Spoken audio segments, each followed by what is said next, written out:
Lo siento, ¿puedes repetir eso? Pregunté, parpadeando como si no acabara de oír cómo prendían fuego con una sonrisa altiva a mis 22 años de carrera. Bryce levantó la vista de su tableta. Tus cifras son inusuales, dijo, alargando la palabra como si tuviera suciedad bajo las uñas. Podría ser una anomalía. Quizá un parche del sistema que aplicó otra persona. En cualquier caso, la elegibilidad para el bono requiere métricas sostenibles, sinergia colectiva, no resultados aislados. Ahí estaba. La frase que me hizo zumbar los oídos y cerrar la garganta como si tuviera una mala reacción alérgica. Reducción del 47% en retrasos del sistema. Tasas de error al 2,1%. 22 años de fines de semana obsesivos, cenas familiares perdidas y suficiente café como para parar el corazón de un caballo. Y este especialista en jerga corporativa me borró con una frase sacada de una revista para ejecutivos en un aeropuerto. Me llamo Gerald Armstrong.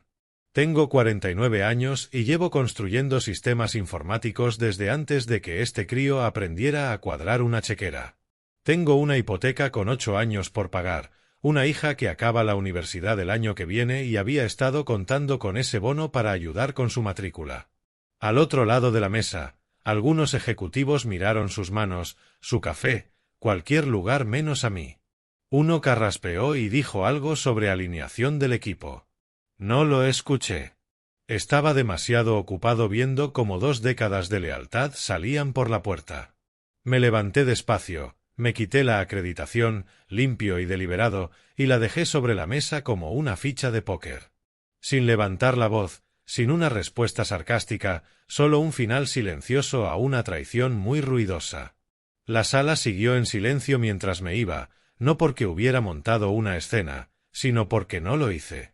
Y de algún modo eso pesó más que cualquier explosión. Déjenme volver atrás y contarles cómo llegué hasta ese momento. El sistema informático al que dediqué mi carrera era como una casa antigua ampliada por 3 generaciones de dueños. Cuando llegué en 2003, ya era un rompecabezas de tecnologías distintas unidas con cinta adhesiva digital y rezos. Sin documentación, sin planes de respaldo, solo caos y un montón de archivos de hoja de cálculo con nombres tipo importante, no borrar este. Así que lo reconstruí pieza por pieza, como restaurar un coche clásico. Noches, fines de semana, festivos, la clase de dedicación que hacía que mi esposa negara con la cabeza y me preguntara si quería más a ese ordenador que a mi familia. No buscaba reconocimiento. Simplemente no podía dormir sabiendo que cualquier día un fallo podía detener nuestro sistema de facturación y costarle a la empresa millones. Ya había visto esos desastres antes. En mis primeros años, vi departamentos enteros entrar en pánico cuando los sistemas colapsaban, intentando procesar pedidos a mano mientras los ejecutivos gritaban por los ingresos perdidos. Me aseguré de que eso no pasara mientras yo estuviera al mando. Pero Bryce Wellington no vio nada de eso.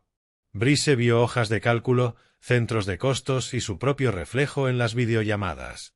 Lo contrataron hace 3 meses, recién salido de una consultora donde disrupción significaba desmontar todo lo que funcionaba y reemplazarlo con soluciones de moda que sonaban bien en presentaciones de PowerPoint.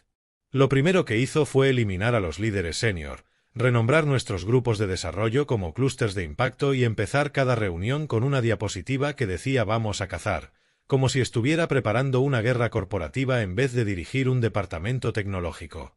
Cuando presenté mi informe trimestral, con tiempos de respuesta antes y después, métricas de fiabilidad del sistema y un desglose de cómo mis mejoras habían evitado pérdidas estimadas de 2,3 millones en tiempo de inactividad, entrecerró los ojos como si intentara leer jeroglíficos. «Se siente un poco aislado», murmuró.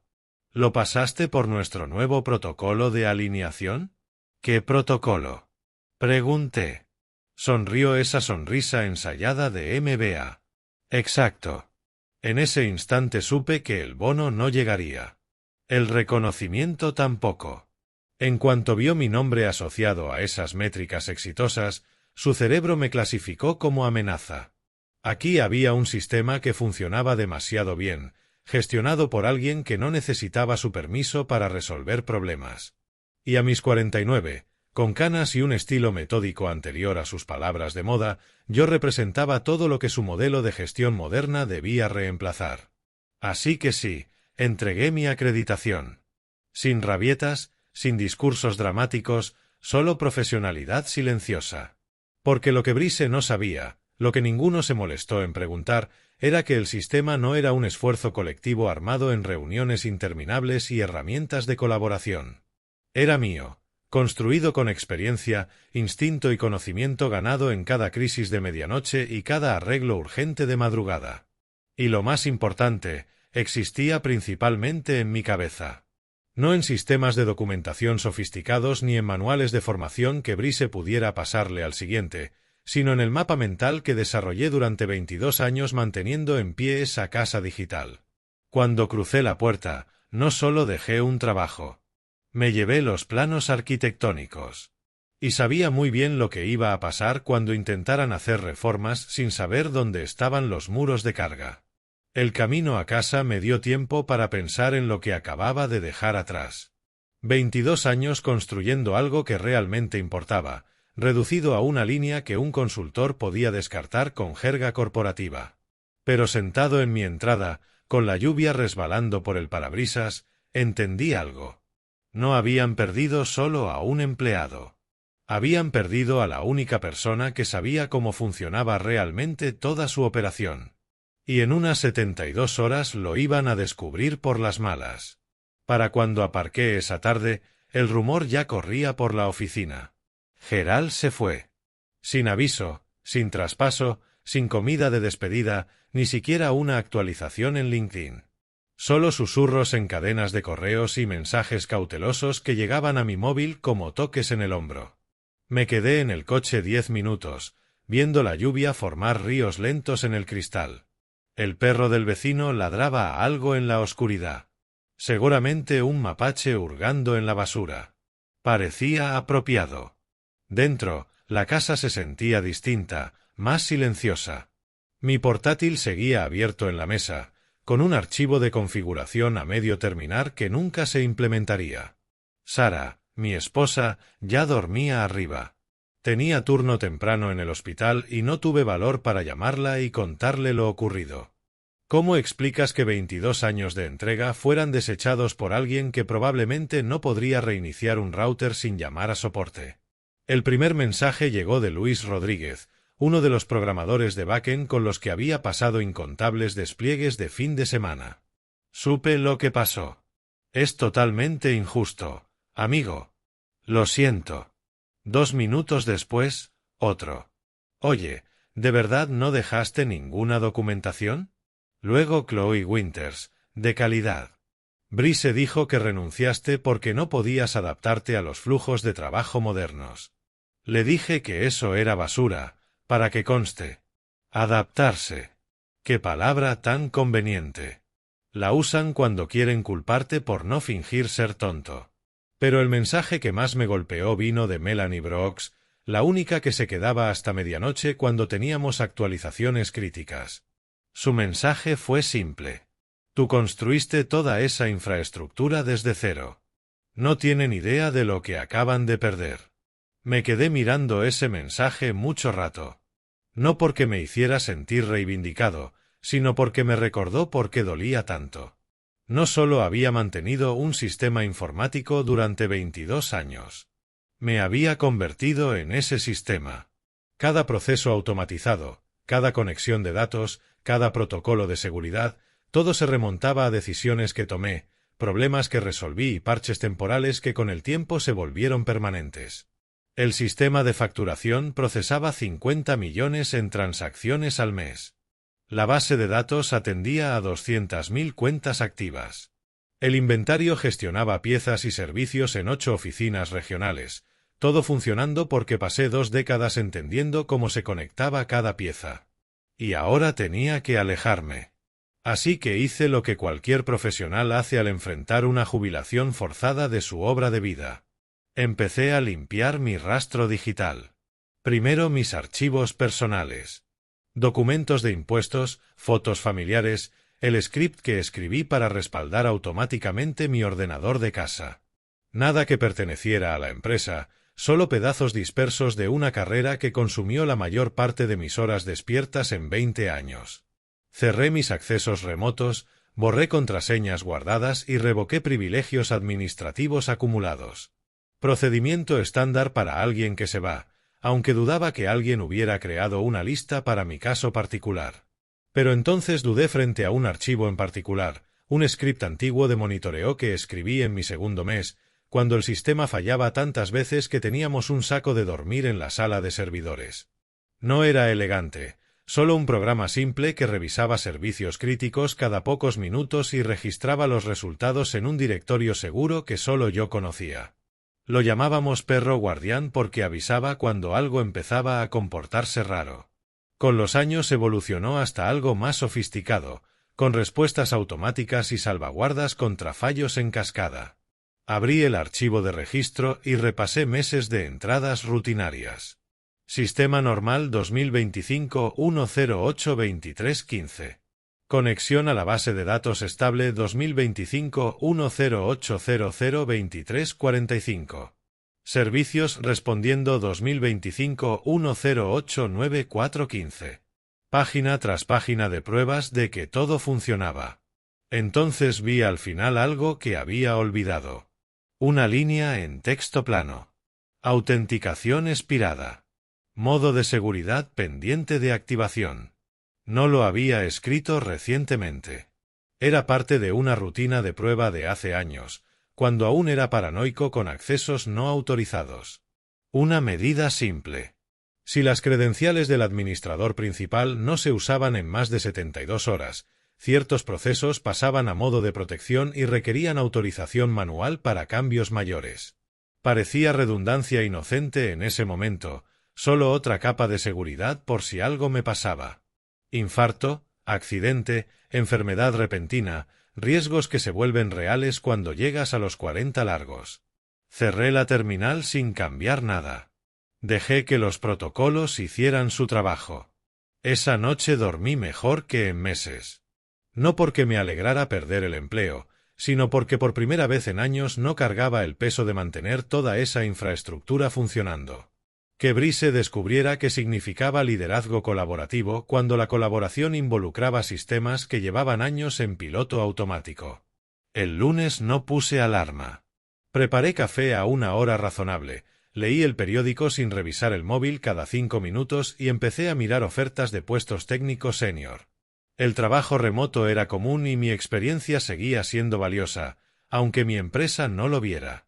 Mientras tanto, a unos 15 millas en la oficina, Brice estaba a punto de descubrir la diferencia entre dirigir un equipo y entender lo que ese equipo hacía. Brice entró al meeting del lunes como si hubiera cerrado una fusión gigante. Aplaudió las manos con el entusiasmo de alguien que jamás arregló un sistema roto a las 3 de la mañana. Bien equipo, semana nueva, oportunidades nuevas. La salida de Geral abre posibilidades interesantes para reestructurar nuestro flujo. Para eso estamos, ¿verdad? Para innovar y escalar. Señaló la pizarra como un general planeando una invasión. Jared Phillips, Steven García, ustedes dos liderarán la transición. Quiero un mapeo completo de su infraestructura para el miércoles. Jared y Steven se miraron. Chicos brillantes, recién graduados en informática, con credenciales académicas impresionantes y cero experiencia gestionando sistemas que movían dinero real para clientes reales. Había trabajado con ellos en proyectos pequeños. Tenían potencial, pero pedirles que reconstruyeran 22 años de conocimiento era como entregarles una receta en un idioma desconocido y esperar un plato de 5 estrellas. Pasaron la mañana en la sala de conferencias B, rodeados de pizarras, notas adhesivas y suficientes bebidas energéticas como para impulsar una pequeña avioneta. La documentación técnica de la empresa, por llamarla de algún modo, consistía en 2 carpetas principales en la unidad compartida, visión del sistema y notas heredadas. La visión contenía sobre todo organigramas y órdenes de compra de hardware. Las notas heredadas eran una colección de mis comentarios de emergencia acumulados a lo largo de los años. ¿Dónde está la arquitectura real del sistema?, preguntó Steven, revisando archivos con nombres como configuración servidor usar final v3 usar esta. Pensé que estaría en la documentación de la base de datos, respondió Jared al abrir lo que parecía un manual técnico completo. Tenía 47 páginas de especificaciones detalladas de hardware que había sido reemplazado hacía 6 años. Intentaron seguir mis convenciones de nombres para los procesos automatizados, lo que fue su primer error. Durante 2 décadas desarrollé un sistema personal de abreviaturas que para mí tenía sentido perfecto, pero que para otros parecía poesía críptica. Conexiones de base de datos llamadas cosas como merodeador nocturno, guardia centinela y último recurso. Procedimientos de respaldo llamados plan B, bugaló eléctrico y Dios te salve María llena eres de gracia. Los comentarios en el código tampoco ayudaban. Cosas como no toques esto a menos que disfrutes las llamadas a las 4 de la mañana y si esto se rompe el equipo de facturación te sacrificará a sus dioses de las hojas de cálculo. Al mediodía Jared tenía la cara de alguien a quien le explicaron física cuántica con baile interpretativo. Nada de esto sigue prácticas estándar de documentación, susurró a Steven. Es como si lo hubiera diseñado para que solo él lo entendiera. Eso era exactamente lo que yo había hecho. No por maldad, sino por necesidad. Cuando eres la única persona responsable de mantener un sistema complejo y cuando la dirección cambia cada pocos años, pero espera que todo siga funcionando sin fallos, desarrollas tus propios métodos. Creas respaldos para tus respaldos y nombras cosas de forma que te ayuden a recordar su función cuando haces diagnósticos a medianoche un domingo. Brice revisó su progreso sobre las 2 de la tarde, irradiando la confianza de alguien que jamás vivió un fallo catastrófico del sistema. ¿Cómo va la transferencia de conocimiento? Steven giró su portátil para mostrar un diagrama de red que parecía arte abstracto. Hemos identificado lo que creemos que son las rutas principales de datos, pero el sistema de autenticación parece poco convencional. Lo complicó todo demasiado, dijo Brice con desdén. Enfoque clásico anticuado. Lo reconstruiremos bien, más limpio, más eficiente, con marcos modernos. 2 semanas máximo. Asintieron porque no tenían otra opción ante quien firmaba sus cheques y creía sinceramente que 20 años de desarrollo cuidadoso podían replicarse en un sprint estándar. Pero mientras dibujaban diagramas y planeaban, otra cosa ocurría en segundo plano. Aquel viejo script de monitoreo, el perro guardián, no solo vigilaba. Estaba esperando. Tenía una función ligada al calendario y al patrón de uso de las credenciales administrativas. Un protocolo que se activaba 72 horas después de que el arquitecto principal no usara sus credenciales. No estaba diseñado para causar problemas, sino para evitarlos, impidiendo cambios críticos cuando la persona más capacitada no estaba disponible. El miércoles a las 3:47 de la tarde expiró el plazo. Varias credenciales marcadas como principales de Gerald Armstrong se clasificaron como inactivas. Los permisos en la base de datos se actualizaron en silencio. Un aviso se envió al canal de monitoreo, pero parecía una actualización rutinaria. Si sabías qué buscar, había una línea en el registro. Acceso del administrador principal expirado, modo restringido activado. Pero nadie revisaba esos registros. Jared y Steven estaban ocupados intentando entender por qué el sistema de respaldos parecía una muñeca rusa, con capas que pedían credenciales distintas que solo yo conocía. Brice estaba en reuniones explicando cómo su iniciativa de modernización reduciría deuda técnica. Nadie notó que el sistema acababa de bloquear sus funciones críticas. La primera señal de problemas llegó el jueves a las 11:15. No un colapso dramático, solo una pequeña discrepancia en el informe de conciliación financiera diaria. El proceso que equilibraba pagos y servicios se había detenido a mitad, esperando una autorización manual que no llegaría. Finanzas lo notó primero. Patricia Coleman llamó a soporte para informar que los pagos a proveedores no aparecían en los reportes. Todo parece normal, pero los números no cuadran. ¿Alguien puede revisar la interfaz de facturación? Jared tomó la llamada. Pasó una hora siguiendo lo que creía que era el sistema de pagos, rastreando conexiones a través de programas entrelazados que parecían diseñados por alguien sin noción de pensamiento lineal. Cada vez que creía encontrar el problema, llegaba a otro subsistema que pedía permisos distintos. Finalmente llamó a Steven. «Creo que encontré el módulo de facturación», dijo. «Pero pide credenciales que no están en la documentación». «¿Qué credenciales?» «Autorización del arquitecto principal. Requiere anulación manual». Steven guardó silencio. «¿Las credenciales de Gerald?» «Sí, pero ya no está. Su cuenta se desactivó el lunes». Y entendieron que el problema no era solo documentación incompleta. El sistema reconocía a Gerald como su cuidador principal. Y sin él, se negaba a funcionar. Para el viernes por la mañana el contratiempo se volvió emergencia. El sistema no procesaba transacciones nuevas y bloqueaba funciones que pedían aprobación administrativa. Atención al cliente no podía acceder a historiales. Inventario no actualizaba existencias. Las oficinas regionales daban tiempo de espera. Y los respaldos automáticos que perfeccioné durante años simplemente se detuvieron. No colapsaron, no se dañaron, solo se negaron cortésmente a continuar sin autorización válida. Brice estaba en la sala principal a las 6:30, con el pánico reemplazando su confianza habitual. El pelo revuelto, la camisa arrugada y el móvil en la mano esperando soluciones que no entendía. «¿En qué va el plan de recuperación?», preguntó a Steven y Jared, que parecían no haber dormido en 2 días. «Intentamos todo», dijo Steven. «Cada función importante pide autorización del arquitecto principal. Ni siquiera podemos acceder a las configuraciones de respaldo sin las credenciales de Gerald. Entonces anúlenlo. Usen su acceso administrativo». «Lo intentamos. El sistema no reconoce nuestras cuentas como autorizadas para operaciones críticas.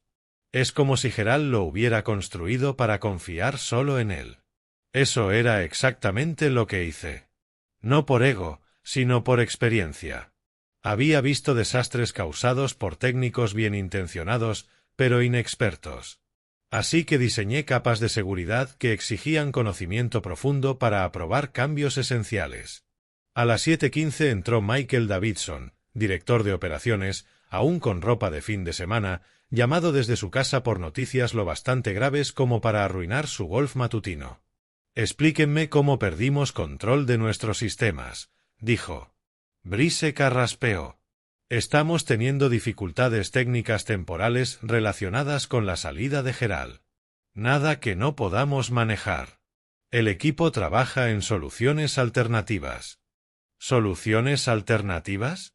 La voz de Davidson era baja y peligrosa. «Tenemos 3 millones en pagos detenidos. La base de datos bloqueada. 8 oficinas sin procesar pedidos. ¿Y dices que es porque un empleado renunció?». El silencio fue pesado. Steven habló. «Señor, no sabíamos cuánto dependía la arquitectura del acceso específico de Gerald. No dejó documentación detallada». Davidson miró a Brice. «Dijiste que era un técnico reemplazable». «Eso creí. Su título era ingeniero senior. No sabía qué era». «¿Qué era qué?». «El único que sabía cómo funcionaba todo». Davidson sacó su móvil. «¿Cuál es el número personal de Gerald?». «Intentaron llamarme. Mi móvil sonó 17 veces en 2 horas. Yo estaba en mi terraza leyendo el periódico, tomando café en el aire fresco de otoño. Todas las llamadas fueron al buzón. No respondí, no por rencor, sino porque ya había pasado página. Esa mañana recibí 3 ofertas de trabajo de empresas que si valoraban a alguien capaz de diseñar y mantener sistemas complejos solo. Una de una consultora especializada en rescatar empresas de crisis como la que vivía mi antigua compañía. La ironía era obvia. En la oficina recurrían a medidas desesperadas. Trajeron contratistas externos que prometían saltarse cualquier seguridad. En 3 horas se bloquearon aún más, activando protocolos que yo mismo había creado. A las 2:30 Davidson decidió lo que Brice temía. «Vamos a ofrecerle lo que sea para que vuelva. Señor, No creo que sea necesario. Solo necesitamos más tiempo para Brise. Davidson lo cortó. Tenemos 200.000 clientes sin acceso. Proveedores amenazando con cortar servicios si no cobran el lunes. Y una junta directiva que pedirá cabezas cuando se entere. La oferta formal llegó por mensajería, un contrato de consultoría que superaba mi salario anual, con un bono inmediato igual al que me debían y una disculpa formal de la junta por el malentendido respecto a mis aportes. Lo leí en la cocina el domingo, Sara mirando por encima del hombro mientras hacía el desayuno.